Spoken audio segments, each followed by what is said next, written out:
Assalamualaikum warahmatullahi wabarakatuh. Perkenalkan, nama saya Raisa Listi Nurahim dari Prodi Akuntansi. Di sini saya akan menjelaskan tentang sistem informasi, organisasi, dan strategi. Sistem informasi dan organisasi saling mempengaruhi satu sama lain.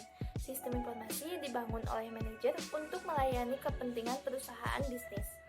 Organisasi harus memperhatikan pengaruh dari sistem informasi yang bermanfaat dari teknologi baru.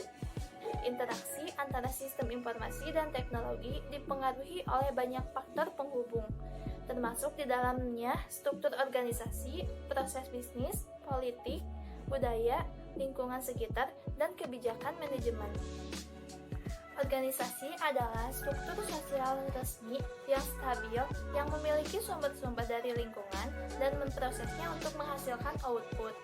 Modal dan tenaga kerja atau faktor produksi utama disediakan oleh lingkungan dan ditransformasikan melalui proses produksi menjadi barang dan jasa. Karakteristik umum organisasi. 1. Pembagian tenaga kerja jelas. 2. Organisasi tersusun atas sinergi. 3. Prosedur dan aturan yang eksplisit. 4. Keputusan bersifat netral dan universal. 5.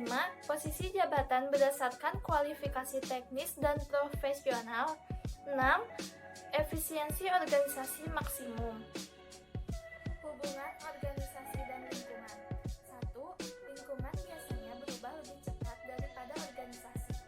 2. Kegagalan organisasi adalah ketidakmampuan untuk mengatasi perubahan lingkungan yang cepat dan kurangnya sumber daya untuk bertahan. Ciri-ciri organisasi. 1. Aktivitas dan proses bisnis. Aktivitas rutin dapat membuat setiap organisasi menjadi lebih efisien. 2. Politik organisasi. Politik organisasi melibatkan sumber daya, kompetisi, dan konflik dengan setiap berbagai organisasi. 3. Budaya organisasi. Budaya organisasi menggambarkan tentang apa produk yang akan dihasilkan, bagaimana cara memproduksinya, di mana dan untuk siapa produk tersebut dibuat. 4. Lingkungan organisasi. Organisasi berdampingan dengan lingkungan di mana mereka mengambil sumber daya dan di mana mereka menawarkan barang dan jasa. 5. Struktur organisasi. Organisasi pasti memiliki struktur. Suatu perusahaan yang besar akan sering ditemukan bukan hanya satu sistem informasi yang terintegrasi, melainkan seluruh bagian memiliki sistem informasinya sendiri. Menggunakan sistem informasi untuk mencapai keunggulan kompetitif. 1. Model perusahaan kompetitif Porter.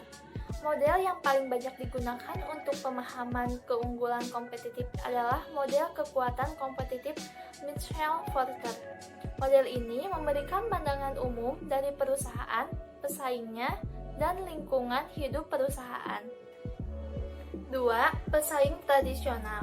Semua perusahaan berbagi ruang pasar dengan kompetitor lain yang terus-menerus merancang cara baru yang lebih efisien untuk menghasilkan dengan memperkenalkan produk baru dan layanan, dan berusaha untuk menarik pelanggan dengan mengembangkan merek mereka dan memaksakan beralih biaya pada pelanggan mereka.